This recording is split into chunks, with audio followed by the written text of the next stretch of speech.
Muy buenas noches, estimados estudiantes. Reciban un cordial saludo, esperando que se encuentren muy bien.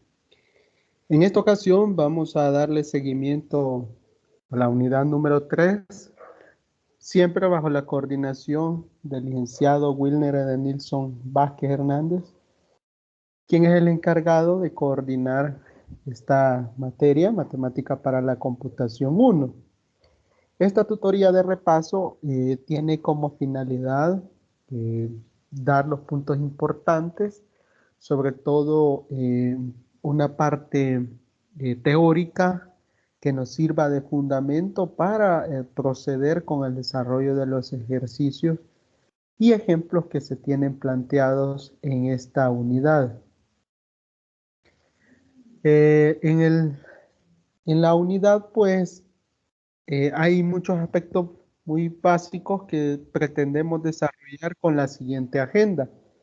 Esta agenda pues tiene como finalidad abarcar ello, eh, darle la más cordial bienvenida a cada uno de ustedes, el diagnóstico de lectura, el desarrollo de la tutoría, el espacio para consultas y conclusiones. Bueno, en este caso le damos la más cordial bienvenida al compañero Alexander, quien nos acompaña desde ya. Muy buenas noches.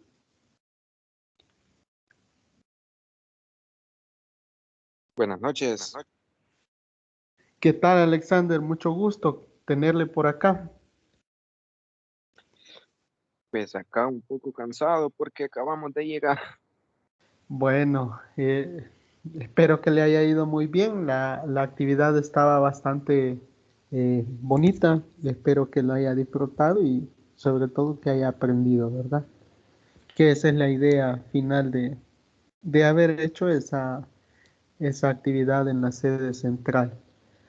Vamos a entrar de lleno en esta tutoría, esperando que los demás compañeros también se vayan incorporando poco a poco al desarrollo.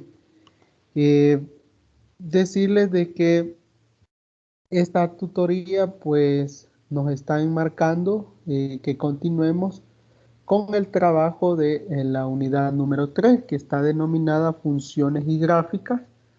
En este caso, pues tiene tres contenidos básicos, sobre todo vamos a enfocarnos acerca de las variables, las funciones reales de variable real y además, pues hablar un poco acerca de la función lineal, que ya nosotros veíamos cómo es su composición general y algunos ejemplos en la unidad anterior, en la parte de ecuaciones y inecuaciones, ¿verdad? Entonces, por ahí vamos enmarcando esta tutoría para despejar algunas dudas que vayan surgiendo. Preguntarle cómo vamos con la lectura de esta unidad.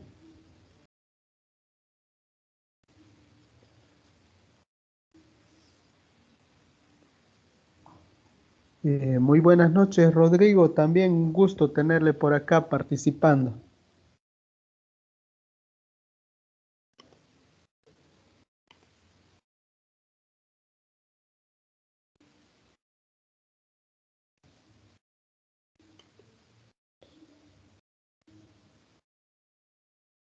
Bueno, vamos a ver por acá.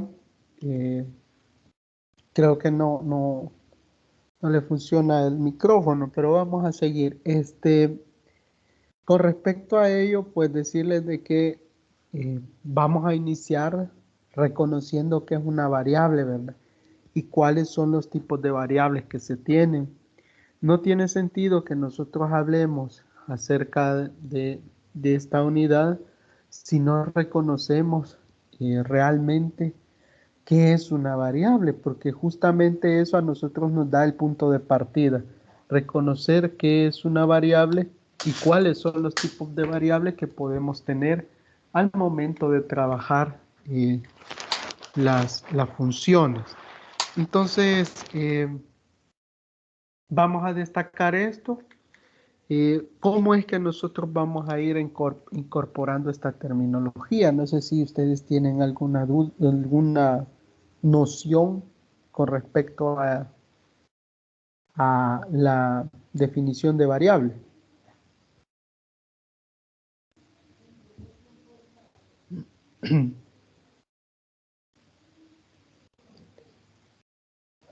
Alexander. No. Muy bien, entonces vamos a despejar esta duda. Bueno, cuando nosotros hablamos de variables, vamos a reconocer que una variable pues es un símbolo, ¿sí?, para un número que aún no sabemos. Es normalmente una letra como X o Y, es un valor numérico que puede ser conocido o desconocido, ¿sí? Hay que analizar primero esta definición. En primer lugar, vamos a reconocer que la variable es un símbolo y que me va a representar. ¿Qué me va a representar? Un valor conocido o un valor que no conocemos. Entonces, para esto, pues, nosotros podemos idear muchas cosas. Por ejemplo, tenemos ahí x más 2 igual 6, en donde x, pues, hace la función de variable. Eso es importante. Nosotros ya veíamos en las ecuaciones que estaban en las variables y reconocíamos que las variables o incógnitas tenían un exponente o una potencia. Justamente acá, pues nosotros también verificamos, pero nos centramos justamente en el contenido que va a tener asignado ese símbolo, ¿sí? Yo lo puedo representar como X, como Y, como A, como B, como cualquier otro elemento. Entonces, si en este caso, si no es una variable, entonces nosotros lo vamos a llamar constante, como en este caso que tenemos 2, que es justamente el coeficiente, cuando ya lo analizábamos como una ecuación. Pero ese coeficiente realmente nosotros le decíamos que era exactamente un coeficiente, pero en este caso, hablando ya como una función, nosotros decimos que es una constante. ¿Por qué? Porque ya tiene definido su valor y no necesitamos tener un símbolo o alguna otra representación para asignarle otro tipo de valor. Entonces, reconocemos una función, ¿sí? Va a tener variables y va a tener constantes. Entonces, vamos a continuar por acá. Hay algunos tipos de variables. Nosotros comúnmente usamos una sola letra para representar una variable, pero en el caso que se use dos o más, también se debe definir si es dependiente o independiente, ¿verdad? Entonces, hay que irle dando sentido poco a poco a esto. Ya definíamos que era una variable, ¿sí? Ahora vamos a reconocer que hay dos tipos básicos de variables. Una que es independiente y la otra que es dependiente. En el esquema que se presenta en la parte inferior tenemos y igual f de x. En este caso señalamos que y es la variable dependiente y f de x es mi variable independiente. Pero ahora deberíamos de analizarlo, ¿sí? Hay que analizar por qué va a estar cimentada esta clasificación de esa manera. ¿Por qué yo clasifico las variables así? Y es porque cuando hablo de y, ¿sí?, y digo que es una variable dependiente, ¿sí?, porque debo de encontrar el valor de f de x para saber cuánto vale o cuánto es la cantidad que representa el símbolo y. En cambio, f de x es independiente porque ese valor ya está dado. Entonces, vengo y analizo. O sea, es como cuando yo voy a la tienda, por decir algo. Si yo llego a la tienda, ¿sí?, y a mí me piden que compre, por decir algo, una gaseosa, y llevo $1, ¿sí? Si la gaseosa es en lata, probablemente cueste 50 centavos. Entonces, hay que reconocer cuál es mi variable independiente y cuál es mi variable dependiente, ¿sí? Aquí venimos y observamos, hay dos elementos en juego. ¿Quién sería Y y quién sería f de X? Pregunto ahí, Alexander, no sé si se alcanza a comprender hasta este momento y cómo lo asociaríamos a la compra de una bebida, por ejemplo, la gaseosa, si compramos una gaseosa en lata con $1, ¿cuántas podría comprar?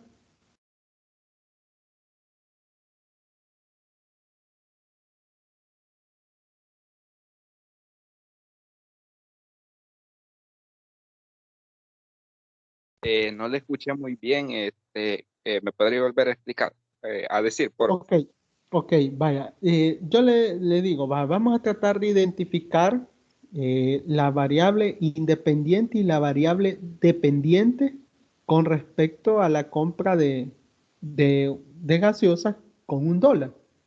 ¿Cuál sería mi variable independiente y cuál sería mi variable dependiente? Si lo hacemos en ese sentido, tomando en cuenta que el valor de una gaseosa es de 50 centavos, asumiendo, ¿verdad?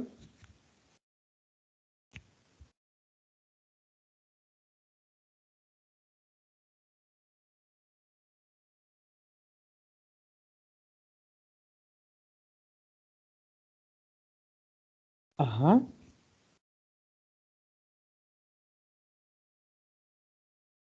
pues fíjate, ahí sí me agarró un poco. Ok, Eh, va. Bueno, sí, vamos a explíqueme. analizar. Ok, Alexander, no hay problema. Bueno, veamos. Tengo yo, digamos, $1. Voy a la tienda y por ese dólar yo compraría dos gaseosas. Entonces, de 50 centavos el costo de cada una. Entonces, ¿cuál es mi variable dependiente? Si yo voy a comprar esas dos gaseosas, tengo que llevar $1 para adquirir las dos. Entonces, mi variable independiente son las gaseosas, ¿sí? Y la dependiente es, en este caso, vamos analizando lentamente, depende, vaya, porque si yo llevo $1, yo compro dos gaseosas. Pero si yo llevara solo 50 centavos, yo compraría nada más una gaseosa. Entonces, la independiente es la gaseosa y la dependiente es la cantidad de dinero, ¿verdad? Que yo llevo. Porque si no llevo suficiente dinero, a mí, aunque ahí no me van a fiar en la tienda, ¿verdad? Entonces yo debo de analizar quién es independiente y cuál es dependiente, ¿sí?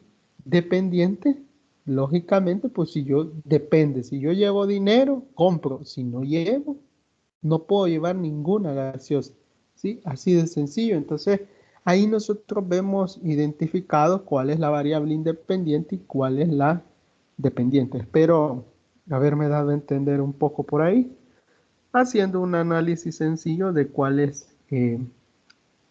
la variable independiente y dependiente.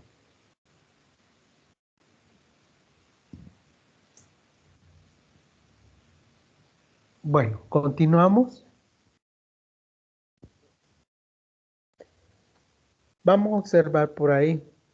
Nos dice que ya específicamente cuáles son las variables o los tipos de variables que tenemos. La variable dependiente es aquella cuyos valores dependen de los que tome la otra variable, ¿sí? O sea, está en función de, ¿verdad? De la otra variable. En una función se suele representar por y, ¿sí? Se representa en el eje de las ordenadas. La variable y está, ¿sí? En función de la variable x, que es la variable independiente.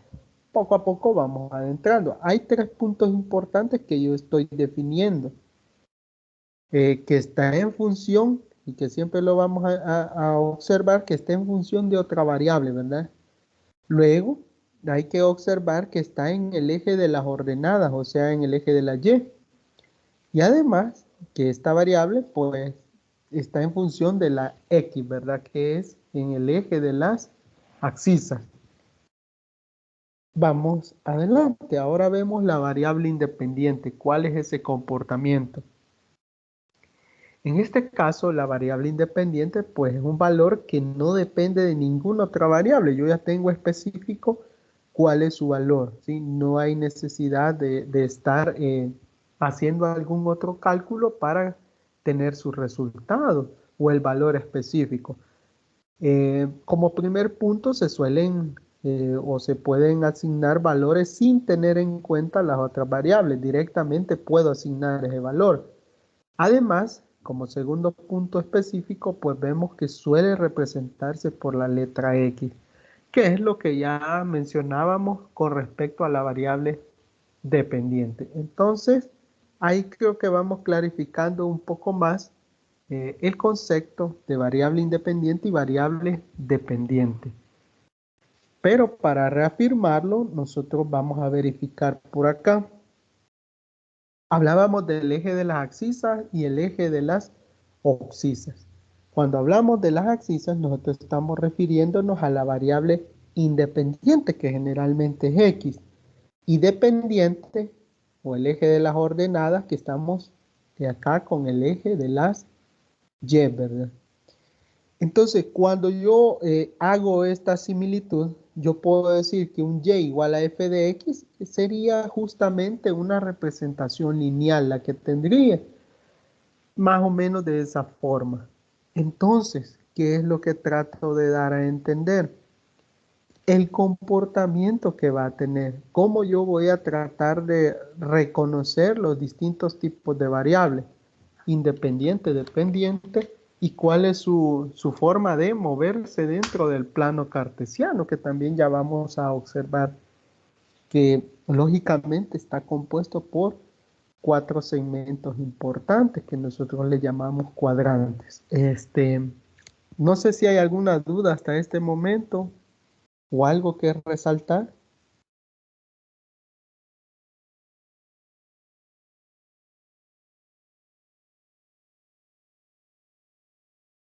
¿Podemos continuar, Alexander?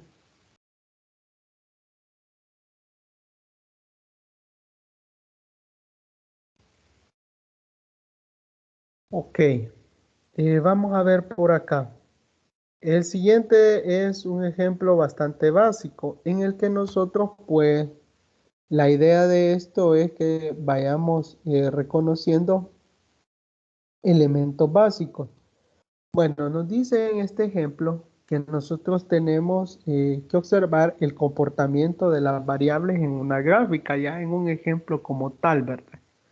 Vemos por ahí que tenemos, el ejemplo nos dice que el precio de un viaje en taxi viene dado por la siguiente ecuación y es y igual 3 veces más 0.5 de x, donde x pues es el tiempo en minutos que dura el viaje, ¿sí? De acuerdo a la cantidad de minutos, así pues se multiplica por 0.5. Entonces, ¿qué hacemos? Para poder graficar, nosotros ya lo veíamos en la unidad anterior, pues nosotros asignamos valores, damos valores a la variable para poder graficarla en el plano cartesiano. Entonces, venimos, x le asignamos el valor de 10. Cuando x vale 10, lo sustituyo dentro de la ecuación. 3 más 0.5 por x, ¿sí? Entonces, tengo yo el resultado y le sumo 3, lo que justamente yo tengo que es 8, ¿verdad? Ahora, lo mismo, el mismo proceso, analizo y veo por ahí 20, si le asigno el valor de 20, pues el resultado que obtendría es 13.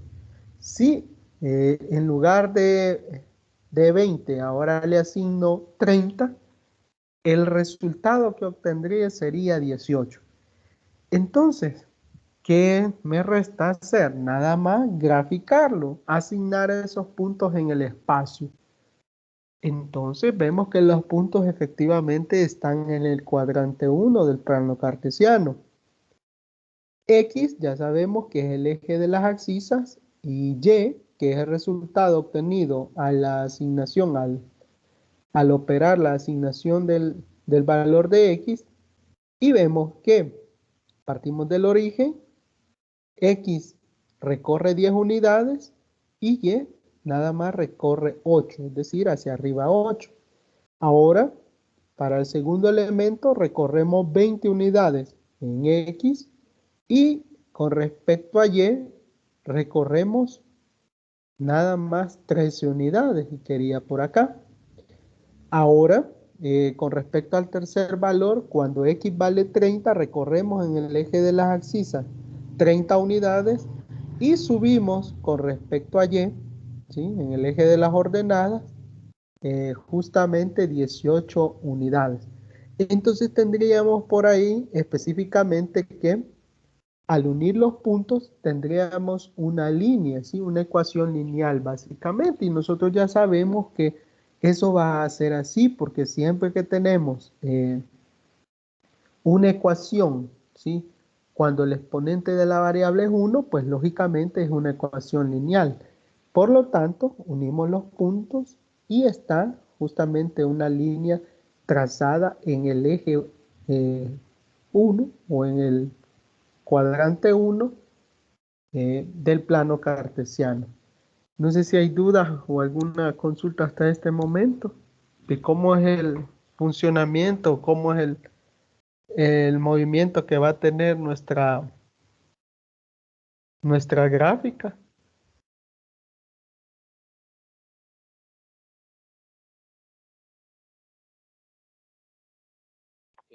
Nomás una duda, más adelante va a ser el procedimiento para sacar esos datos. No, fácilmente, hagámoslo ya en este momento. Vaya, acá, ¿qué es lo que hago? Vaya, yo tengo el valor de X. Yo asigno X, ¿verdad? Suponiendo que acá mi variable, en lugar de X, voy a colocar 10. Entonces, lo primero que hago yo es analizar, ¿verdad? ¿Cómo lo voy a analizar? Es sencillo. Yo digo que a 3 le tengo que sumar el resultado obtenido por 0.5 por 10, que es el valor que va a obtener mi variable. Y eso es igual a 5, ¿sí? 0.5 por 10 igual a 5 más 3 y obtengo el 8, ¿sí? Acá. No sé si me doy a entender cómo se obtiene el primer resultado, el primer valor.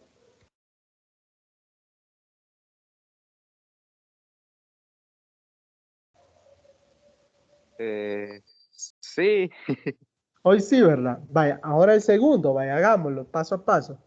Ahora en lugar de colocar aquí, en lugar de X, ¿sí? Que está multiplicado por 0.5, ahora coloco 20. Ahora sería 0.5 por 20. ¿Cuánto obtendría? 10, ¿verdad? 10 más 3, tengo 13, ¿verdad? Y ahí es donde voy formando los pares ordenados. 20,13. Es decir, vale 20 en X y 13 en Y. Por eso es que X es independiente y Y es dependiente. Ahora vamos. Cuando yo le asigno el valor a X de 30, ¿sí? Multiplico 30 por 0.5, yo tengo que vale 15, ¿sí? 0.5 por 30 es la mitad, ¿verdad? Entonces tengo 15. Ahora, ¿qué hago? Le sumo 3, por eso es que tengo 15 más 3 igual 18, que sería el tercer resultado. Entonces ya tengo tres pares ordenados, uno que sería 10,8, el segundo 20,13 y el tercero que sería 30,18. Entonces vengo, analizo y veo. Lógicamente en un par ordenado primero van las X y luego las Y, ¿verdad? Entonces veo, digo 10, que es el primero, son 10 unidades que recorro en la parte del eje de las X, ¿verdad? Y ahora para la Y necesito recorrer 8. Ahora, ¿qué necesitamos? Ver el segundo par ordenado. Para este yo recorro 20 unidades en X, ¿sí? Aquí me lo está determinando. Y en Y recorro 13 unidades, por lo tanto yo ya tengo, ¿sí? Yo ya tengo aquí exactamente el valor de 13, ¿verdad? 13 unidades y coloco el punto. Ahora, con respecto a 30, pues recorro 30 en X y 18, ¿sí? En el eje Y, ¿sí? Entonces, trazo una raya uniendo los puntos donde he colocado que están justamente en el plano cartesiano. No sé si hoy sí más o menos me he dado a entender.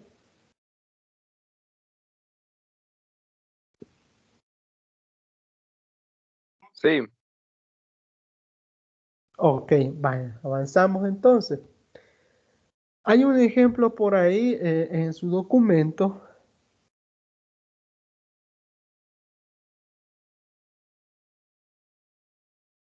Este es el ejemplo número 5.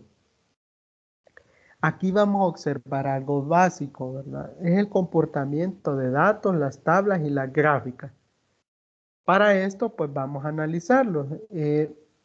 ¿Cómo es esto? Dice que un granjero avícola está interesado en verificar las propiedades alimenticias de un complemento vitamínico para pollos en crecimiento. El granjero tomó pollos con la misma edad y constitución genética. Los colocó de manera que factores ambientales no inciden en los resultados. Lo revisó para no tener enfermedades presentes e hizo un estudio semanal del peso promedio de cada uno de los pollos. Él requiere estudiar la relación entre las variables, ¿sí? La variable edad y peso. Y además de ello, pues, estas variables edad y talla. Se asume que la variable independiente es la edad y las variables dependientes son el peso y la talla.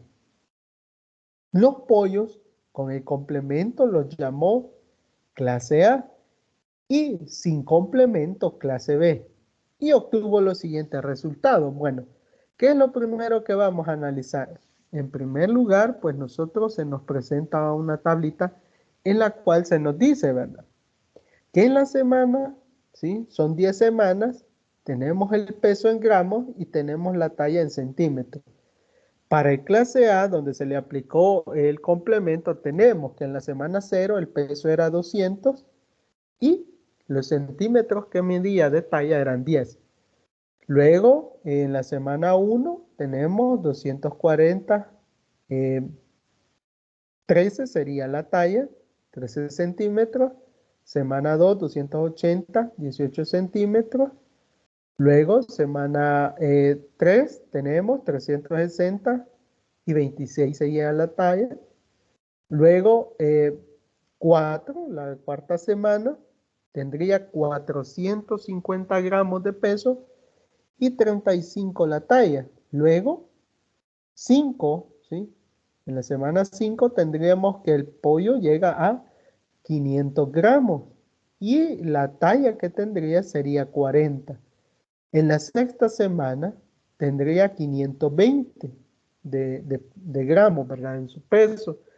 Y la talla sería 47.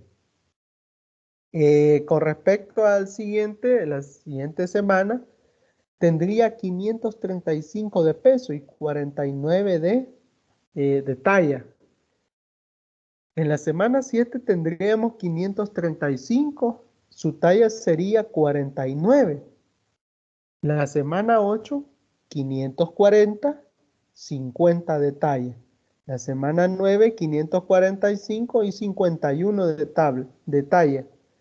Y la semana 10 cerraría con 550 y 52 de talla. Entonces ese sería el comportamiento de la clase A, que sería lo que están utilizando vitamina o el complemento vitamínico. Ahora el clase B.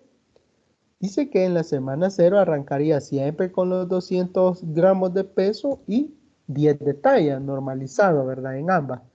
Pero aquí viene el cambio, ¿verdad? Sin darle complemento, en la semana 1 yo tendría 220 de peso, 220 gramos, y 12 de talla, 12 centímetros. En la semana 2, 245, ¿sí? Y 15 de talla. Semana 3 tendría 280 y 18. Semana 4, 321 de talla. Semana 5, tendríamos 330 y 24 de talla. Semana 6, 360 y 29 de talla. Semana 7, 390 gramos pesaría el pollo y 36 de talla. Semana 8, 440 gramos. Y la talla en centímetros sería 42. Semana 9, 500 gramos y 48 de talla. Y en la semana 10 finalizaría igual como si tuviera complemento, es decir, 550 gramos y 52 centímetros de talla. Entonces aquí viene y dice que resulta al cabo de 10 semanas de suministrar el alimento, nota que los pollos con o sin complemento alimenticio tienen la misma talla y el mismo peso. Entonces se nos pregunta, ¿será esto razón suficiente para determinar que el complemento vitamínico es ineficiente? ¿Qué razones adicionales podemos sugerir para entender lo que sucedió? Bueno, aquí nosotros deberíamos de analizarlo, ¿verdad? Hay varios elementos básicos que tomar en cuenta. Bueno, aquí la información de lo anterior, pues lógicamente hay que verificar los datos por especie, ¿sí? Y realizar las comparaciones que se deban de hacer. Porque si nosotros hacemos eso, vamos a ver que tanto en la semana 0, ¿sí? Inician con lo mismo, ¿verdad? El mismo pesaje, ¿verdad? Tanto clase A como clase B. Pero si vemos en la semana 1 hay 240 y en la otra hay nada más 220. En la, en la siguiente semana, en la semana 2, tenemos que 280 y 245. Vemos que sin complemento vitamínico, es decir, la clase B, pesa menos. Luego en la tercera tenemos ahí básicamente 360 y 280. Se lo lleva de por mucho la clase A. Igual que la cuarta semana, 450 con 300. Luego en la quinta, 500 y 330. Eh, la sexta semana, 520 con 360. La séptima, 535 con 390. La octava, 540 con 490. Es decir, son 100 gramos menos en la clase B. En la novena semana ya tenemos 545 y 500. Solo son 45 gramos. Y en la décima, pues que se empatan con 550 gramos. Entonces, vemos la efectividad del complemento, ¿verdad? En este caso, pues los pollos de la clase B aumentaron de peso más rápido que los de la clase A. Esto podría indicar exactamente que el complemento vitamínico realmente actúa con más eficacia solamente en las primeras semanas y no en las últimas, de acuerdo a los resultados que se nos están mostrando. Si se hace lo mismo con la parte de las tallas, vamos a notar este mismo comportamiento, ¿sí?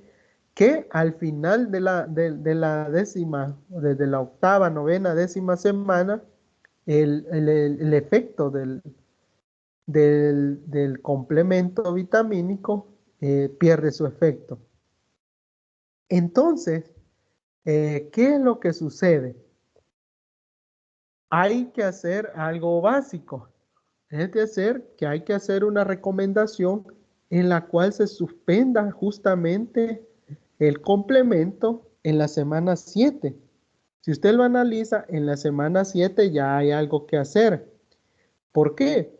Mire, los resultados básicamente desde la semana 7 empiezan a descender cuando administramos, ¿sí? O suministramos la parte del complemento vitamínico. Todo empieza a disminuir. hasta llegar a clase B. Es decir, el granjero podría ahorrarse desde la semana 7 estar comprando y administrando ese suministro. Entonces vemos que las variables justamente nos demuestran el comportamiento que se tiene. Esto, ¿sí?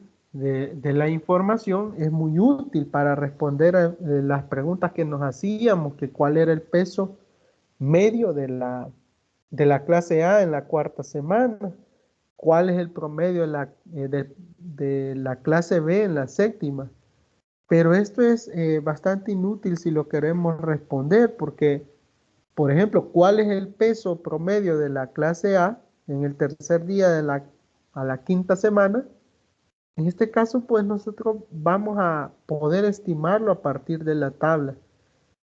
Pero eso realmente no nos lleva a alguna situación que sea muy certera la respuesta que obtengamos, de acuerdo a los resultados, ¿verdad? Porque vemos el comportamiento que tiene en la tabla. Entonces, hay que especificar algo y es bien importante, ¿sí? Que los datos de una tabla pueden brindar información, ¿sí? Importante para algunos efectos, aunque puede ser que se necesite mucho más tiempo para encontrar la información. Eh, no sé si está un poquito claro lo que se trata de dar a entender en este ejercicio. Y es que realmente lo que se trata de hacer es, por ejemplo, en este caso, eh, determinar cuál es el efecto que tenemos justamente en el comportamiento de cada uno de estos elementos, tanto en la clase A como la clase B. No sé si estamos bien. Sí, estamos bien. Ok, bueno, vamos a avanzar. Para que vayamos entrando de lleno a el componente del plano cartesiano, vamos a ver lo siguiente. O el plano cartesiano, como muy bien se sabe, fue descubierto por Descartes, ¿verdad? Un matemático estadístico, entre otras cosas, francés, que nos dejó, ¿sí? Este, esta buena herramienta, este recurso para poder graficar o poder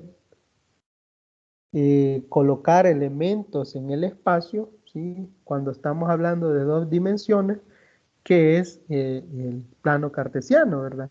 Está dividido en cuatro cuadrantes. Primer cuadrante, segundo cuadrante, tercer cuadrante y cuarto cuadrante. Entonces, eh, hay que ver algo aquí.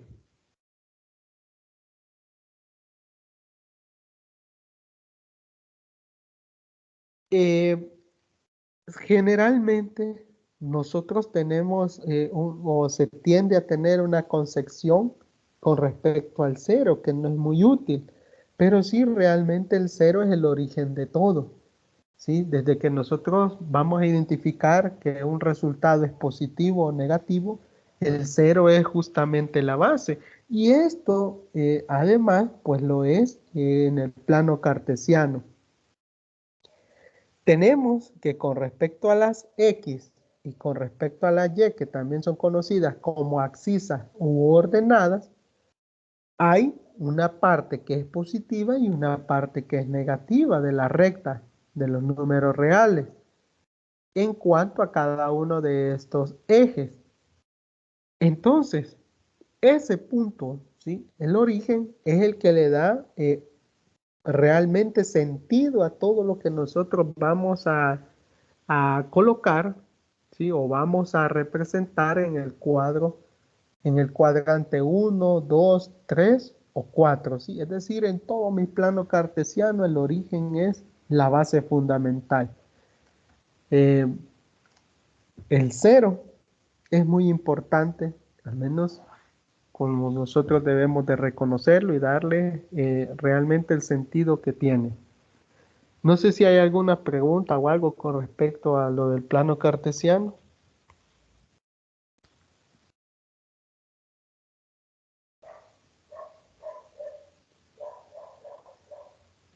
No, por ahorita no. Ok, bueno, gracias, vamos a avanzar. Entonces le pregunto, ¿qué es una gráfica? No sé si tiene alguna noción de qué es una gráfica, algo que a usted se le ocurra. Pues sí, pues hay muchas cosas que pueden representar una gráfica, como, Ajá, como la explicación que estaba dando de los pollitos usted anteriormente, puede estar representada en una gráfica también cuando sube y baja, o cuando en la semana A sube más y en la semana B sube, pero las primeras semanas le cuesta más, pero al final se llega al mismo sitio. Esa, esa tabla se podría representar en una gráfica gráfica, ¿cómo se llaman estas gráficas? Que son, se me olvida el nombre, si me ayuda usted ahí. ¿cómo? De la gráfica me dice. Ajá, de la gráfica. Ajá, pero exactamente a qué se refiere para entrar en contexto. Eh, por eso yo tengo la idea de representar la tabla que usted estaba explicando en una gráfica, Ajá, pero porque hay diferentes estilos de gráfica, ¿no? Una gráfica como, como cilindro, algo así vienen siendo esas gráficas que se ah, ven.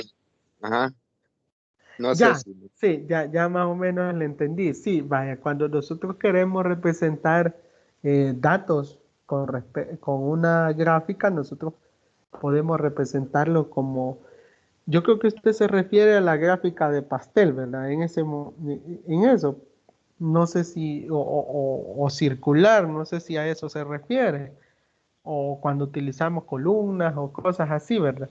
Pero realmente lo que nosotros estamos haciendo cuando nos referimos exactamente a gráfica, pues en ese momento solamente es la presentación. Lo que usted me está diciendo es exactamente la presentación de los datos, pero la gráfica en sí es cómo nosotros vamos a representar los datos, ¿sí? Una cosa es presentarlos y otra es cómo los voy a representar, ¿sí? Entonces, vamos a ver por acá la definición específica. Eh, eh, Vamos a definir que es un conjunto de puntos del plano, ¿sí? Del plano cartesiano. Lógico, cuando hablamos de plano pues, cartesiano, nosotros nos hacemos referencia a que solo estamos trabajando en dos dimensiones, tanto en X como en Y. Ahí vamos a ubicar los puntos. Entonces, generalmente se determinan estos conjuntos indicando las cualidades o características de sus elementos o las coordenadas de estos. Una forma de describir en forma explícita los puntos del conjunto es indicando una ecuación o una inecuación que cumplan con sus coordenadas. Entonces decimos que una gráfica puede estar formada por puntos aislados, puntos pertenecientes a líneas o simplemente regiones del plano. Esa es la definición con la cual nosotros nos vamos a basar para poder comenzar a trabajarla, ¿verdad? No sé si con la definición estamos un poco más claros. Sí, Ok, vamos a ver. En este caso, vamos a avanzar por acá. Vemos ahí justamente lo que a nosotros se nos está mencionando. Cuando nosotros lo queremos trabajar como puntos aislados, ¿sí? Ese es, y nosotros cuando, por ejemplo, si hemos hecho una gráfica, nosotros también podemos decirle que estos son una gráfica de dispersión. No sé si ya las ha trabajado, por ejemplo, en, en Excel, ¿sí? En algún tipo de aplicación que permite la modelación de gráficas. Entonces, la primera es de puntos aislados. La segunda es un ejemplo de puntos en una línea.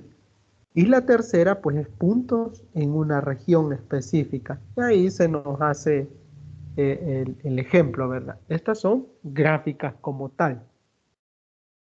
Pero ahora vamos a ver algo importante. Cuando ya tenemos algo plasmado, es decir, elementos, ¿sí?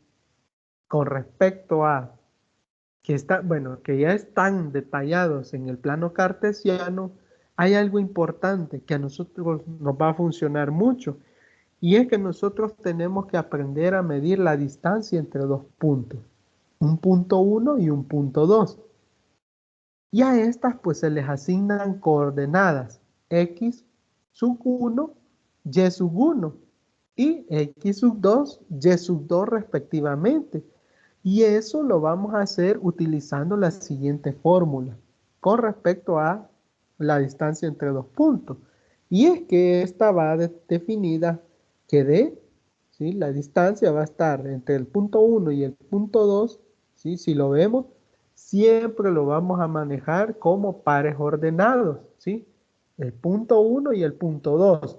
¿Por qué? Porque nosotros lo estamos trabajando dentro del espacio que representa el plano cartesiano, y todo punto que está eh, dentro de un plano cartesiano a fuerza está compuesto por un X y un Y. Entonces, si yo estoy seguro que voy a tener un X y un Y, digo que voy a encontrar la distancia entre esos dos puntos determinando la raíz cuadrada de un X sub 1 menos un X sub 2 elevado al cuadrado. Y esto se lo sumaría a un y sub 1 menos un y sub 2 elevado al cuadrado. Si yo logro determinar los puntos que componen, ¿sí? El par ordenado que está componiendo a ese punto dentro del espacio que contiene el plano cartesiano, pues entonces yo fácilmente voy a determinar la distancia que existe entre esos dos puntos, ¿sí? Veamos cómo es la representación dentro del plano cartesiano. Y es de la siguiente manera. Dice que yo tengo el punto 1, que está por acá en el cuadrante 1, que es el x sub 1, compuesto con el y sub 1. Y el punto 2 es un x sub 2, y sub 2. Y tiene mucha lógica porque estoy recorriendo en cada uno de los puntos unidades en X y unidades en Y, tanto en el punto 1 como en el punto 2. En X recorro X sub 2 unidades y en Y recorro Y sub 2 unidades. Entonces estamos claros en eso. La distancia, pues como le repito, viene dada por nada más manipular cada uno de los componentes, ¿sí? Del par ordenado. Yo los integro en esa fórmula de acuerdo a ella, como está dada. Por ejemplo, digamos, si esto vale 1,1 y este menos 1,1, ¿qué estoy diciendo? Menos 1, menos 1. Entonces yo tendría ahí cómo desarrollarlo. Si digo un menos 5, menos y, etcétera, etcétera, yo voy a determinarlo con respecto a eso. Aquí fuera un menos, bueno, aquí es un positivo, 5,6, digamos, y aquí un menos, si vemos en X ha recorrido más, un menos 5, menos 2, ¿verdad? Entonces ahí yo ya estoy determinando esos puntos, y esos puntos, esos valores son los que voy a colocar aquí. Veo los puntos que corresponden a X sub 1, acá, que sería menos 5 unidades, y acá yo decía que estamos hablando de, por ejemplo, en X, 5 unidades también. Entonces 5 menos 5 al cuadrado ya tendría el valor. Ahora de y igual, ¿verdad? La misma fórmula. El valor de y del punto 1 y el valor de y del punto 2. Y lo resto, y esto es elevado al cuadrado. La fórmula me garantiza que siempre voy a tener valores positivos, ¿verdad? Porque está elevado al cuadrado. La potencia es par. Entonces voy a tener una raíz cuadrada de ese valor y ese va a ser mi resultado. Veamos con este ejemplo. En el ejemplo 9 dice que un lote rectangular está dibujado en un sistema de coordenadas cartesianas cuya unidad es el metro lineal. Las coordenadas de los vértices son, aquí estamos hablando de vértices, es decir, son 4 puntos los que vamos a tener. El punto A, menos 2, menos 3. El punto B, 1,0. El punto C, menos 1, 2. Y el punto D, que sería el cuarto, sería o está colocado en el plano cartesiano como menos 4, menos 1. Entonces nos piden que determinemos el área del lote. ¿Cómo? Sigue de esta manera. Veamos. El área, pues nada más es el producto de la longitud de la base por la altura, que eso, desde que íbamos allá a primer ciclo, nos ha venido mencionando la maestra, ¿verdad? Base por altura, base por altura. Entonces, nosotros vamos a tomar esa base por altura, por un A, por B, ¿verdad? Entonces, la distancia de A, B, ¿sí? En metros es la siguiente. Y vemos acá, menos 2, y vamos a ver dónde están los elementos. Vemos, en este caso, que tenemos A. Aquí sería el punto A. Veo yo, recorro desde el origen 1, 2 unidades. Y ahora, ese punto A me está diciendo que debo de ir menos 3 unidades. 1, 2, 3. Y coloco el punto. Entonces digo yo, menos 2, menos 3. Ese es el punto A. Ahora voy a encontrar el siguiente punto, que en este caso yo tomaría justamente el valor de Y. Vamos a ver. El siguiente punto sería el punto D. Lo voy a hacer con respecto al cómo está por acá. Vamos a ver. Con respecto a B, digo yo que en X voy a recorrer nada más un elemento, pero que acá voy a recorrer 0 en Y, por eso queda el punto acá, mire. A, B. Entonces me queda una unidad en X, 0 en Y. Cuando lo tomo X1, X sub 1, X sub 2, Y sub 1, Y sub 2. No sé si vamos claro. Esto sería igual a la raíz cuadrada de 18 al realizarlo. ¿Pero por qué? Yo tengo menos 1, menos, aquí sería menos 2 menos 1, tendría 3, ¿verdad? Aquí menos 3 menos 0 tendría 3, ¿verdad? Entonces sería al cuadrado, 3 al cuadrado, 3 por 3, 9, ¿verdad? Y aquí 3 al cuadrado, 3 por 3, 9. 9 más 9 igual raíz cuadrada de 18. Y ya tendría la distancia entre el punto A y el punto B, que es la raíz cuadrada de 18. Ahora, si yo analizo la distancia entre el punto B y el punto C, es decir, este con este, ¿qué haría? El mismo proceso.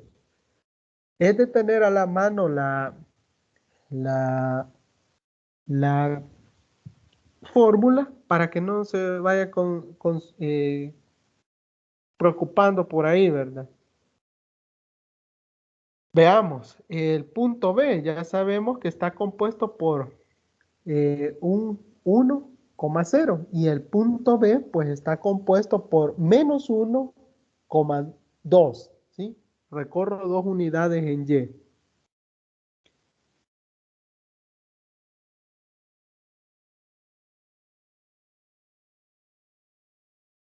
Aplicamos la misma fórmula y vamos a ver cómo va funcionando esto. En el punto B, yo tengo que 1 es recorrido en X, por eso coloco 1, menos de la fórmula, y ahora el punto 2. Yo recorrí nada más una unidad, pero esa es en negativa, entonces la coloco aquí. Veo que recorro en X, tanto en el punto A y en el punto B, perdón, y en el punto C. Ahora los recorridos que hago en Y, tanto del punto B como el del punto C. De Y recorrí 0, ¿verdad? No subí nada ni bajé nada. Ahora, con respecto al punto C, recorrí 2 unidades. ¿Por qué? Estaba acá 1, 2, menos 2 unidades, ¿sí? Menos, ¿por qué menos? Por el menos de la fórmula, ¿verdad? Al cuadrado, entonces tendría 1 al cuadrado es 1. Y 2 al cuadrado, 2 por 2, 4, ¿sí? Tendría por acá 2 por 2 sería 4, menos 1. Tendría aquí la raíz cuadrada de 8. Entonces, de la misma manera, seguiría por acá. Si el área del lote, por ejemplo, es de la distancia de A, B y la distancia de B, C, es igual a la raíz cuadrada de 144, que es igual a 12, entonces yo tendría realmente 12 metros cuadrados. ¿Cómo haría ahí? En este caso, lo único que hemos encontrado es, en primer lugar, o cómo lo vamos a resolver, esbozando o colocando los puntos en el espacio, es decir, en el plano cartesiano. A mí me los dieron, ¿sí? Aquí están los puntos, ¿ve? Menos 2, menos 3, el punto B 1,0, el punto C menos 1,2 y el punto D igual menos 4, menos 1. Entonces yo los esbocé acá. Ahora, ¿qué es lo que sucede? Justamente verificamos que la forma es de un cuadrado o un rectángulo en el cual se miden las longitudes, ¿sí? En este caso, el punto AB es igual al punto CD, ¿sí? AB es igual al punto CD. Y el punto AD es igual al punto BC.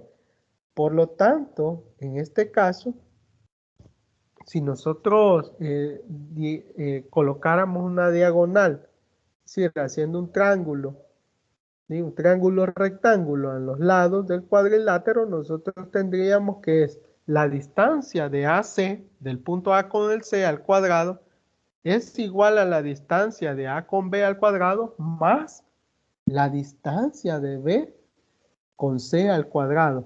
Entonces, ¿qué sucede? Si yo lo verifico es sencillo, ¿verdad? Porque yo trazo una línea acá, ¿sí? Una diagonal. A mí me va a partir este pequeño lote en 2 triángulos rectángulos. Y los 2 triángulos rectángulos van a ser iguales.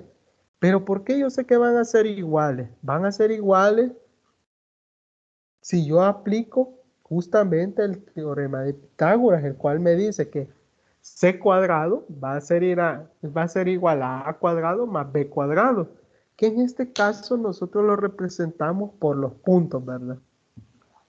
Yo creo que ahí pues lo único que hay que hacer es tener clara la fórmula, verificar cuál es el punto, cuál es o cómo es que está formado cada uno de esos puntos, es decir, el par ordenado, tanto X como y ahí nada más es sustituir en la fórmula. No sé si hay alguna pregunta o algún comentario.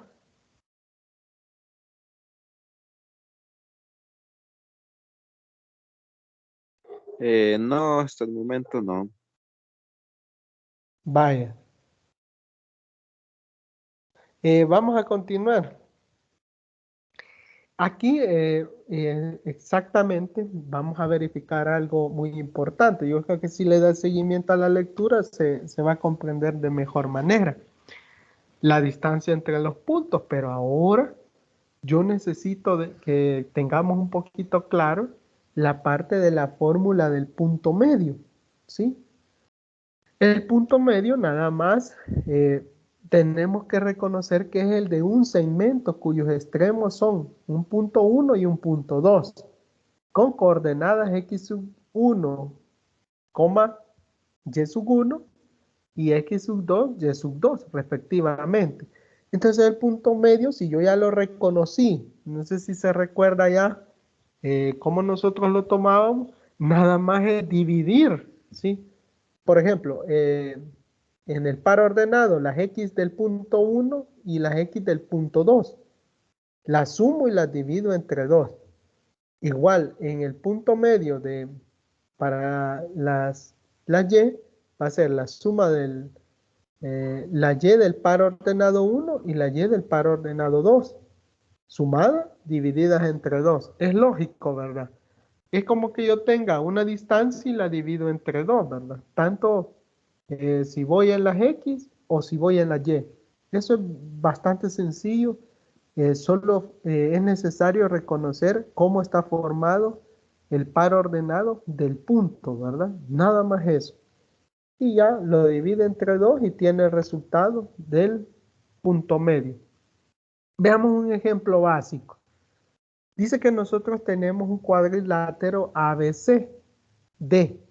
Los vértices son, vaya, por ejemplo, del punto A, dice que está ubicado en el espacio con respecto a menos 2,3. El punto B, 1, ¿sí? Una unidad en X y 4 en Y. El punto C tiene 6 unidades en X y solamente una en Y, ¿sí? Y el punto D, pues nada más tiene 3 unidades que ha avanzado con respecto a X, pero 0 en Y. Entonces se convierte en un paralelograma. Aplicándolo, pues la solución, esta nada más nos dice que nosotros vamos a hacer la sumatoria de esos elementos. En el A, C, yo estoy diciendo que es A, C. Esto. Sumo las X de cada uno de esos pares. Uno es menos 2, que aquí lo tengo, menos 2. Y de C es 6. Entonces sumo menos 2 más 6 dividido entre 2. Y con respecto a la Y, voy. El de A es 3 y el de C es 1. Entonces yo sumo 3 más 1 dividido entre 2, lo cual a mí me da el par ordenado 2,2, ¿sí? Y con respecto a BD, estoy hablando que es 1 más 3 dividido entre 2 y 4 más 0 dividido entre 2, lo cual es un 2,2.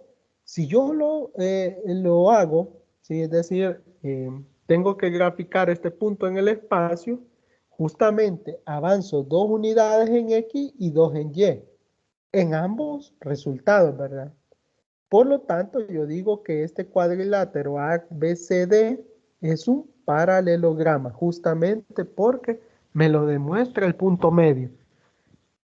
Yo creo que este está bastante entendible, ¿verdad? Igual que lo de la distancia entre dos puntos, nada más es reconocer cuál es x sub 1, y sub 1, x sub 2, y sub 2. No sé si hay alguna duda.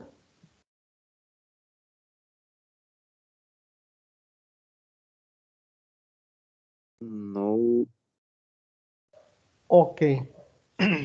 Bueno, podemos avanzar entonces. Acá, pues, ¿qué es una función, verdad? Esto ya está más que anunciado, ¿verdad? Si hablamos de variables, si hablamos de planos cartesianos, si hablamos de una gráfica, nosotros ya sabemos que venimos a hablar de funciones. Una función, pues nosotros nada más lo vamos a reconocer de la siguiente manera, sea del conjunto de valores que puede tomar una variable independiente y sea C el conjunto de valores que puede tomar una variable dependiente. Si F es una regla de asociación entre los elementos D y C, ¿sí? Y F la determina una función, si F asigna cada elemento de un X perteneciente a D un único elemento y pertenecen a C llamando F de X o imagen de X bajo F. Yo sé que está un poquito enredado, se podría decir, estas definiciones, pero nosotros podemos garantizarlo con el siguiente esquema. Si vemos, en este caso, aquí creo que con estos diagramas de Venn nosotros vamos a reconocer de mejor manera esa representación de las funciones. Por ejemplo, A, si yo relaciono un A con un 1, un B con un 2, un C con un 3, esta es una función porque yo estoy diciendo que es una relación entre un elemento de un conjunto A con el elemento de un conjunto B. Uno con uno. En el ejemplo B, nosotros tenemos lo siguiente. Hago una relación de A con 1, B con 1, C con 2. ¿Qué dice la definición de función? Dice que el elemento de partida nada más se puede relacionar con un elemento de llegada, es decir, un elemento del conjunto A solo se puede relacionar con un elemento del conjunto B, sin importar que ya se haya relacionado con otro elemento, ¿verdad? De esta manera. Veamos el caso del elemento C. Aquí hay un problemita.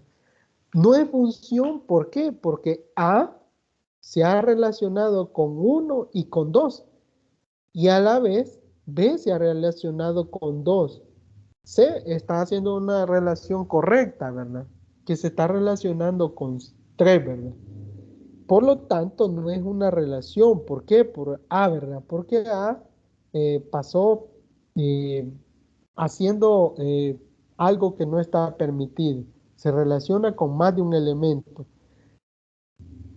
Por eso a estos elementos se les conoce como preimágenes, porque esta es la preimagen y esta es la imagen. Entonces, la preimagen debe tener solo una relación. Ahora, veamos el elemento, bueno, el ejemplo 4.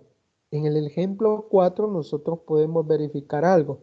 Y es que acá nos damos cuenta que A se relaciona con 1, B se relaciona con 2 y C se relaciona con 2. Entonces volvemos al punto y podemos sintetizar esta definición. Y es que no toda relación va a ser una función. No toda relación va a ser una función. ¿Sí? Y eso me lo demuestra acá. Que está relacionado, sí, con el otro conjunto, pero no es una función. Pero lo que sí puedo garantizar es que ¿sí? Toda función es una relación. Si ya es función, entonces es una relación. Y me lo demuestran todos estos ejemplos, ¿sí? Yo los he relacionado y justamente son una función. Pero esta relación no es función, por lo tanto, yo estoy atendiendo esa, esa, esa premisa. No sé si está claro con esta representación de Venn cómo nosotros vamos a diferenciarlos.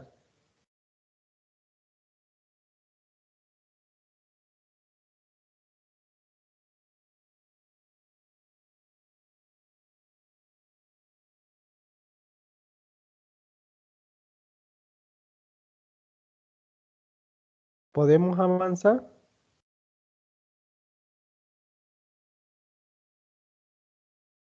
Sí, Ok. Bueno, vemos por acá. Aquí ya cuando lo relacionamos, cuando estamos graficando una función, siempre vemos los ejemplos. El ejemplo de las funciones y relaciones, como le decía, esta es una función y además es una relación. Esta es una función y además una relación. Pero la tercera nada más es una relación. Pero ¿qué me está diciendo eso? Y es que cuando yo trazo una línea vertical, ¿sí? Estoy dándome cuenta que este elemento está relacionado dos veces, ¿sí? Gráficamente, esto que le represento acá, ¿sí? En el ejemplo C, se puede representar de esta manera, como el ejemplo 3, ¿sí? que un mismo elemento se ha relacionado dos veces con otro. Entonces, un elemento de partida. Eso a mí me hace ver cómo es el comportamiento de una función y cómo es el comportamiento de una simple relación. Y eso usted lo va a tener claro, ¿verdad? Cuando usted trace paralelas verticales, ¿verdad? Si se cortan en dos ocasiones, significa que no es una función, no es una función. Cambio, si usted traza una paralela vertical, usted se da cuenta que nada más lo corta en una ocasión, por lo tanto es una función. Igual acá, traza una paralela vertical, pues entonces se da cuenta que cumple con nada más cortar en una ocasión la relación, por lo tanto es una función. Bueno, hablamos ya de muchas cosas importantes, pero hay algo que suele venir de lleno, implícitamente está dado cuando hablamos de funciones, y es el dominio y el codominio, o también reconocido como dominio y recorrido, ¿verdad?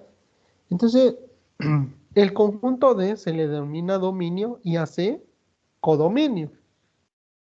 Eso no hay mayor diferencia, ¿verdad?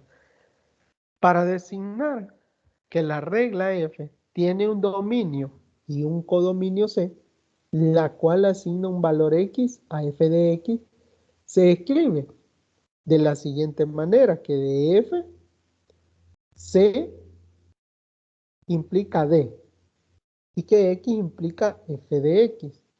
De esa manera. Veamos, hay algo importante y es que cuando graficamos debemos de tener claro qué es la intersección entre los ejes. La gráfica de una función interseca a los más, ¿sí? A los más, una vez el eje Y, ya lo estábamos demostrando con el ejemplo anterior. El punto de intersección es 0, f de 0. Cuando el valor de 0 pertenece al dominio de la función. Una gráfica puede intersecar más de una vez al eje X, ¿sí? Y ya lo veíamos con los ejemplos, al eje X. Aunque puede darse el caso que una función no le interseca, ¿sí? Puede ser. En caso que los puntos de intersección son de la forma x, 0, con un x perteneciente al dominio de la función, tal que ese f de x va a ser igual a 0. ¿Qué estoy diciendo? Cuando la función se me hace 0, ¿sí? ¿Sí? La función es igual a 0, entonces yo he encontrado, ¿sí? El valor que asigno a x me hace 0 la función, ese justamente es el intersect, ¿sí? Ese es el valor que me hace que haya una intersección en el eje. Por eso se dice que tengo un x, 0, el valor que me hace 0 la función, es decir, el f de x, que es igual a y. Cuando ese vale 0, yo tengo la intersección. Veamos, en este ejemplo de funciones y las intersecciones con los ejes, veamos. En este caso, ¿cuáles son? Veamos por acá, yo tendría intersección con los ejes. Con respecto al eje X, decía, puede ser más de una ocasión. Por ejemplo, acá lo tengo en 1, ¿verdad? Aquí está la intersección, lo tengo en 0,0 y en este caso en 1 también, ¿verdad? Entonces tendría 3 intersecciones. Y con respecto al eje Y, si yo nada más lo tendría en 0,0. Veamos acá. Tengo una intersección en el eje Y nada más en 3, ¿verdad? Pero con X no tengo. Es justamente lo que decía en la teoría. Puede ser que una gráfica, una función, no tenga intersección con el eje X, ¿sí? Y eso se puede dar cuando tenemos una función de tipo lineal, pero que justamente no pasa justamente en el 0,0, ¿verdad? Acá. Y no toca el eje de las abscisas. Y eso es la forma de las intersecciones, justamente el valor que me hace cero la función. No sé si hay alguna pregunta antes de avanzar.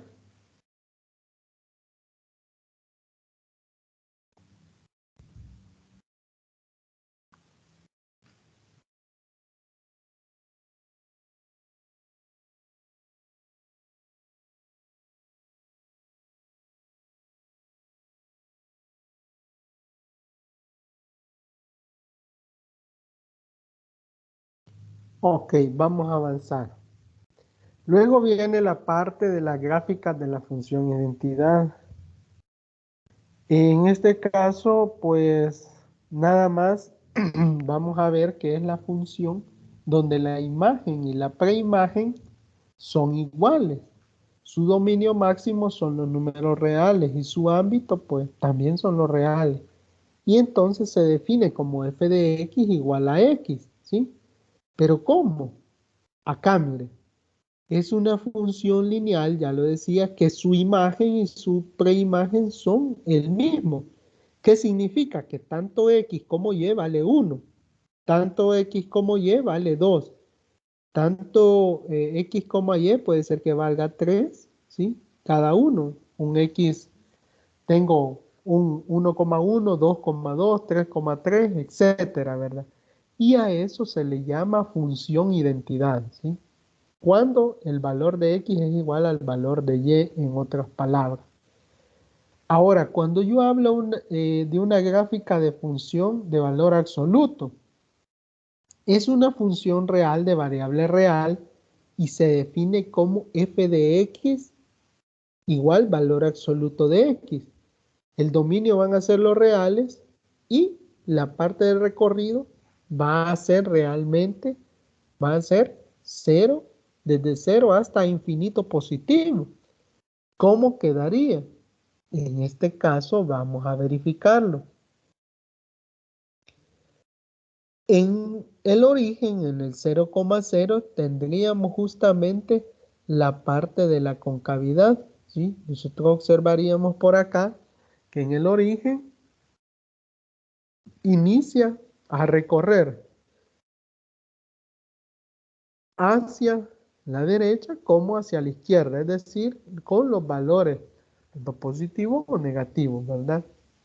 Eso es cuando nosotros vamos a graficar la función del valor absoluto. Ahora venimos con la parte de la función parte entera. Esta tiene la característica, cuando nosotros hablamos de ello, que el dominio máximo es los reales y el ámbito van a ser justamente los enteros. Pero ¿cómo? Esta es la peculiaridad que tiene, que es una función, la gráfica es tipo escalera y lo podemos observar por acá, ¿verdad? Solo son pequeños trazos que se van realizando tanto en el cuadrante 1 como en el cuadrante 3, ¿sí? Eso es nada más para conocer este tipo de función de parte entera. ¿Qué operaciones nosotros podemos realizar con las funciones? Pues esto es bastante básico, ¿verdad? Nosotros podemos realizar sumas, restas, multiplicaciones o dividir, pero para ello se utilizan las propiedades de las expresiones algebraicas, ¿sí? Que las constituyen si los ejercicios no se dice lo contrario, ¿verdad? Se supone que el dominio de cada función que se utiliza será el dominio máximo de cada una de ellas. ¿Qué vamos a resaltar por acá? Que el dominio de la función resultante, cuando se suma, se resta o se multiplican funciones, es la intersección de los dominios de cada función involucrada. Entonces esto se debe calcular antes de simplificar la expresión. ¿Qué estoy tratando de decir? Estoy diciendo que las propiedades, ¿sí?, de las expresiones algebraicas justamente van a ser partícipes dentro de estas operaciones, tanto de la suma, la resta, la multiplicación y la división. Entonces, esto queda claro que yo debo de utilizar el dominio máximo de cada una de las expresiones, ¿sí? Teóricamente, pues a nosotros eso nos dice, pero vamos a ver qué es ello. Hay algo muy importante acá. Yo cuando hablo de operaciones que se pueden realizar con las funciones, debo de reconocer que hay un punto muy importante y es la composición de funciones. ¿Qué pasa con una composición? Cuando nosotros vemos, ¿sí? Nosotros vemos o hablamos de una composición, es como que estemos diciendo, el simple hecho de decir composición, yo estoy dando a entender o yo sobreentiendo que es algo que compone a otro algo, ¿sí? Y esto es básico con respecto a los elementos. ¿Pero por qué? Veamos lo siguiente. Y es que nosotros vamos a identificar algo muy sencillo. Si nosotros tenemos una función y el dominio de la función va a C, ¿sí? Y G es el dominio de G con respecto a B, entonces las funciones tales que B, ¿sí? Es un subconjunto del dominio de la función. Entonces, se puede definir que la composición de F y G se denota por F composición de G y se define como F composición de G de X igual F G de X.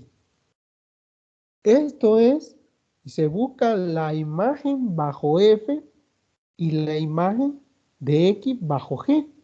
O bien primero se aplica la función G y el resultado que se aplica en F. Bueno, para no confundirle de más con la definición que aquí se nos da, lo único que estoy diciendo es de una manera más sencilla, ¿sí? Un poquito más comprensible, voy a tratar de dársela a comprender, y es que cuando yo tengo una función, lo que hago es tratar de incorporar la otra función dentro de ella. Pero ¿cómo lo voy a hacer? ¿Sí? ¿Cómo voy a hacer esa composición? La voy a hacer colocándola dentro de las variables, y toda la función dentro de una sola variable. ¿Sí? Con un ejemplo, pues posteriormente vamos a tratar de dar mayor explicación.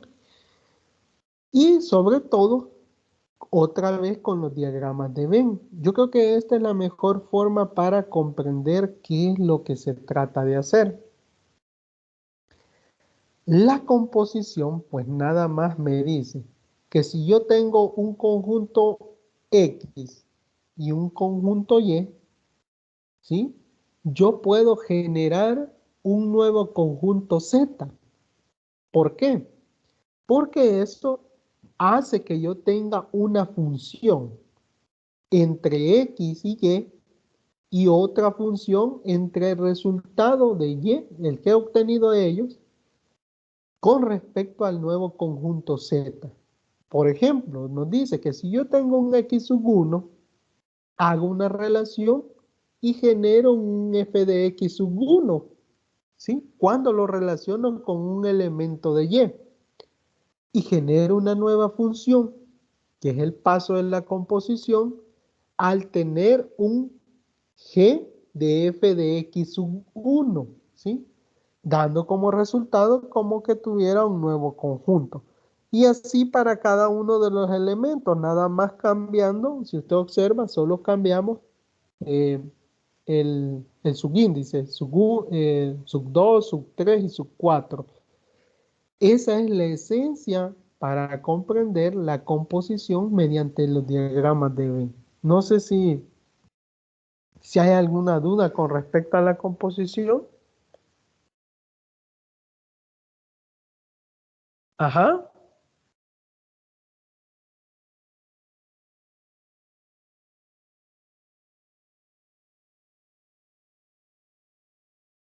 Bueno, continuemos. Acá nosotros podemos ver que ya hablamos de una función inversa. ¿Qué es una función inversa? Realmente la teoría nos dice que dada una función f de dominio D y un ámbito A, si existe una función g con dominio A y un ámbito D, tal forma que f composición de g de x es igual a x para todo x que pertenezca al conjunto A. Y g de x, ¿sí? O g, composición de f de x, es igual a x para todo x que pertenezca al conjunto D. Entonces, se dice que f y g son funciones inversas. En estos casos la vamos a denotar como g igual f a la menos 1, que es f inversa. En otras palabras, vaya, si nosotros ya lo traducimos a nuestro lenguaje, estamos diciendo que una función inversa es lo contrario de la función original. Por ejemplo, si yo tengo agua, ¿sí? Y vierto el agua en una bolsa, y esa bolsa yo la coloco en el freezer de mi refrigeradora, entonces ahí se va a congelar. Y yo tengo hielo, y esa es mi función inicial. Pero si yo en determinado momento saco esa bolsa de hielo a la temperatura ambiente, justamente esa agua va a volver a su estado líquido. Ya no va a ser sólido, sino que líquido. Y yo vuelvo a tener mi función. Entonces, eso es tener una función que sea inversa, ¿sí? Yo puedo regresar, ¿sí? Yo puedo tener dos cosas diferentes, pero yo sé que la inversa es como que yo tenga lo mismo, ¿sí? ¿Cuál es la inversa? En primer lugar, con ese ejemplo que le menciono, es tener el agua en bolsa. Esa es mi primera función. La segunda es tenerlo en modo o en estado sólido. Ese sería la inversa. ¿Cómo lo compruebo que es lo mismo? ¿Sí? Que la inversa que he obtenido es la misma. Regresándola al medio ambiente, a la temperatura ambiente, y puedo obtener siempre la misma función o el mismo resultado, que es tener agua líquida. Entonces, justamente con ese ejemplo se explica de mejor manera cuál es el tratamiento o cuál es la forma de trabajar con una función inversa. No sé si hay alguna duda con respecto a ello.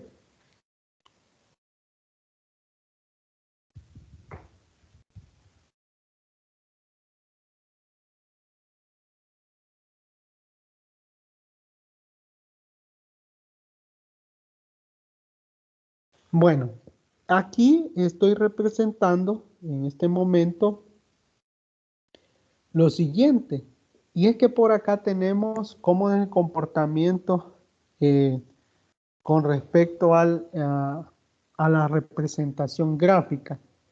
Por ejemplo, si yo tengo un y igual a x y dentro de eso puedo representar una función. Esa función pues a mí me garantiza, si usted observa, tengo un a, y un b, a. Esto a mí, este punto, a mí me está garantizando que tengo una inversa, ¿sí? Eh, con pares ordenados, pues yo estoy diciendo que es un a, b, pero puede ser un b, a el par ordenado y ahí se invierte. Al igual, yo tengo una función de 1 a 1, 2 a 2, de 3 a 4 y de 4 a 3. La inversa sería entonces ir del conjunto de y hacia 1, de 2 hacia 2, de 3 a 4 y de 4 a 3. En otras palabras, el conjunto de partida va a ser el conjunto va a ser el conjunto de llegada y el conjunto de llegada va a ser el conjunto de partida y viceversa, ¿verdad? Entonces ahí usted tendría claramente ese posicionamiento y ahí es como nosotros lo estaríamos conformando. Vamos a ver lo siguiente. Y es que acá tenemos la parte de las propiedades de las funciones. ¿Cómo va esto? En esto, cuando hablamos de las propiedades de las funciones, nosotros cuando nos interesa trabajar esto, debemos de tratar de simplificar a cuando se pueda, ¿sí? A como se pueda las cosas. Y es lo siguiente, ¿cómo? Hay una representación o una propiedad que se llama estrictamente creciente. ¿Y eso cómo es? Se dice que es una función es estrictamente creciente si el f de x sub 1 es menor al f de x sub 2, ¿sí? Entonces ese x sub 1 es menor al x sub 2. Entonces cumple, ¿verdad? Y ahí es justamente cuando decimos que es creciente. La gráfica nos da la representación, ¿verdad? Por acá. La siguiente propiedad, cuando es decreciente. Cuando es decreciente nosotros lo vemos y es lo inverso, ¿verdad? Que el x sub 1 es menor al x sub 2. Ahí estamos dándonos cuenta que se vuelve decreciente. Y gráficamente lo podemos observar en la parte de la derecha, ¿verdad? ¿Cómo es la composición o cómo es que se queda denotada? Tenemos la gráfica monótona. Se dice que es una función, ¿sí? Monótona si es solo creciente o solo es decreciente, ¿sí? No puede tener las dos formas o las composiciones de las dos maneras. Entonces, vamos viendo por acá, ¿sí? Sencillamente, nosotros vemos que hay una fiel o muy notada composición. ¿Cómo? Esto significa que yo tengo que crece o decrece, pero que no puedo estar mezclando las dos o los dos comportamientos. La siguiente, que es constante, que es como el ejemplo que decíamos, que solamente hay un toque en el eje X, en el eje Y, perdón, y veíamos que es el f de x igual a b, que es igual a una constante. Y entonces nosotros nada más vemos esa gráfica. Es inyectiva. En este caso, yo digo que una gráfica es inyectiva si va de 1 a 1. ¿Qué significa ir de 1 a 1? Por ejemplo, es como que yo tenga 1,1, 2,2, ¿sí? De esa manera. Entonces tiene una solución que debe ser única con respecto a D. Ahora, para ser inyectiva, la función lógicamente debe ser monótona. Esa es una característica básica. Sobreyectiva. ¿Qué significa que sea sobreyectiva? F es sobreyectiva si para todos los B pertenecientes a C existe un A perteneciente a D, tal que ese B es igual a un F de A. Si lo traducimos a otras palabras, decimos que f de x va a ser igual a b. Tiene una solución en D, usando la gráfica al trazar cualquier recta horizontal, pase por un 0, b de la recta interseca a la gráfica. Y ahí lo podemos denotar en la parte derecha. ¿Cuándo decimos que es biyectiva? Es biyectiva si es a la vez inyectiva y sobreyectiva, es decir, debe cumplir las dos anteriores, ¿sí? Si no, no es. Positiva, pues nosotros ya sabemos, cuando algo es positivo, estamos diciendo, en este caso, que el f de x es mayor a 0. Eso va a garantizarme que sea negativo. Y luego, pues finalizamos, en este caso, que es negativa, cuando el valor es menor, ¿sí? Es menor a el f de x. ¿Cómo? Podemos ver en este caso que la gráfica o la función en negativa está por debajo del eje x. Eso nos va a garantizar. Cuando una función es par. La función es par siempre y cuando el f de x sea igual a un f de menos x. Y ahí pues nosotros vemos que la gráfica se vuelve simétrica, pero con respecto al eje Y, no con respecto a X, sino con respecto al eje Y. Veámoslo y está justamente acá en la parte derecha. Cuando es impar, hablamos de que esa gráfica es impar si el f de menos x es igual a menos f de x. Esa gráfica se vuelve simétrica, pero con respecto al origen. No, ya lo cambiamos y ya no es con respecto a y, sino a x, perdón, sino con respecto al origen. Entonces, vemos que, como se mencionó, una función es biyectiva, ¿sí? Posee inversa, pero también es biyectiva. Si la función original es creciente o decreciente, su inversa es de ese tipo, ¿verdad? Y de esa manera nosotros podemos alcanzar o verificar las propiedades de las funciones. No sé si hay alguna duda o algo que mencionar.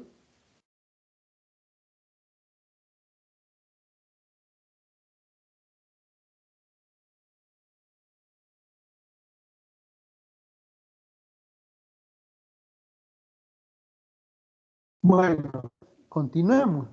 Eh, Vamos a observar por acá la función lineal. La función lineal, pues, es nada más, como nosotros ya lo veíamos, es una línea recta, como muy bien se define. Y es que si el incremento o la disminución en la variable dependiente es directamente proporcional a la diferencia de la variable independiente, y en este caso, pues nosotros lo podemos denotar con un y menos y sub 1 igual a m de x menos x sub 1.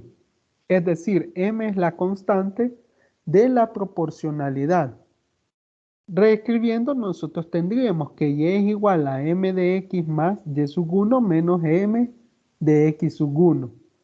Si b es igual a y sub 1 menos m sub x sub 1, se tiene entonces que nosotros vemos que y va a ser igual a m, va a ser igual a m, x, m por x más b. O bien f de x igual a m de x más b. De esa manera. Entonces vemos cómo es el comportamiento de las funciones, de la función lineal.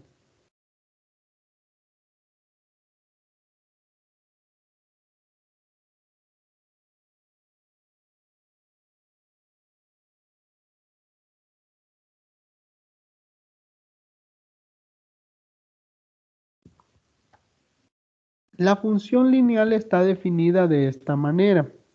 Y es que sea f igual a d, su conjunto de los reales, a los reales, una función f es una función lineal si m, b pertenecen a los reales, tal que f de x igual a m de x más b. El valor de m se llama pendiente, ¿verdad? Y si yo quiero encontrar la pendiente, yo nada más la puedo despejar. Entonces, nosotros podemos ir verificando poco a poco cuál es ese comportamiento. Vemos, en este caso, vamos a ver lo siguiente, y es cómo nosotros podemos encontrar la función de punto dependiente o pendiente de intersección. Y eso partiendo de f de x igual m de x más m por x más b. Observamos que m debe ser diferente de 0 y es muy lógico, ¿verdad? Porque no podemos multiplicar un 0 por una variable x. La función lineal f de x igual m de x más b es biyectiva y por lo tanto nosotros ya veíamos que posee inversa. ¿Cómo sucede? Y es, la inversa va a estar denotada por x menos b sobre m, lo que es igual a tener 1 sobre m, ¿sí? 1 sobre m igual, bueno, multiplicado por x menos, o en este caso igual, b sobre m. De esa manera, ¿verdad? Entonces la inversa también es una función lineal.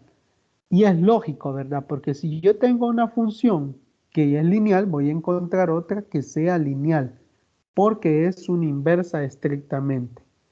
Bueno, no sé si tiene alguna consulta o algo que mencionar, porque ya estamos en este espacio de consultas. Si hay alguna, puede hacerla.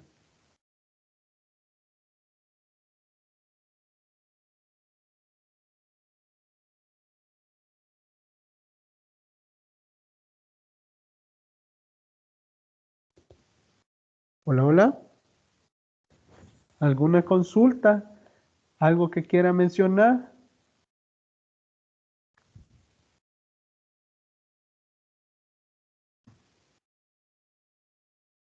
¿Estamos claros?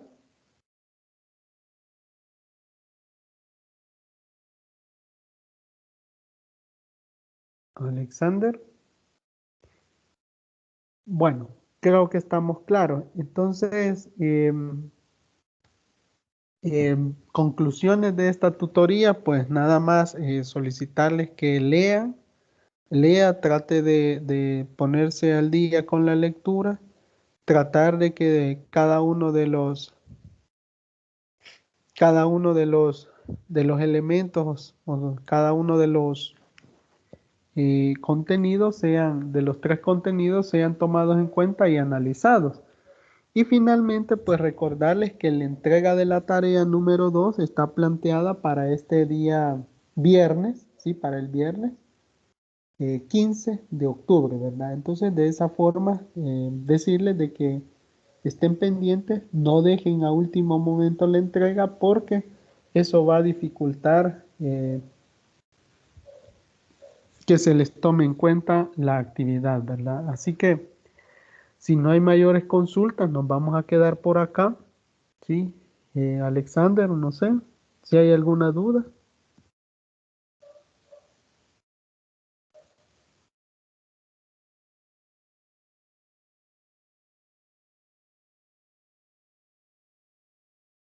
Bueno, si no hay dudas, vamos a quedarnos por acá.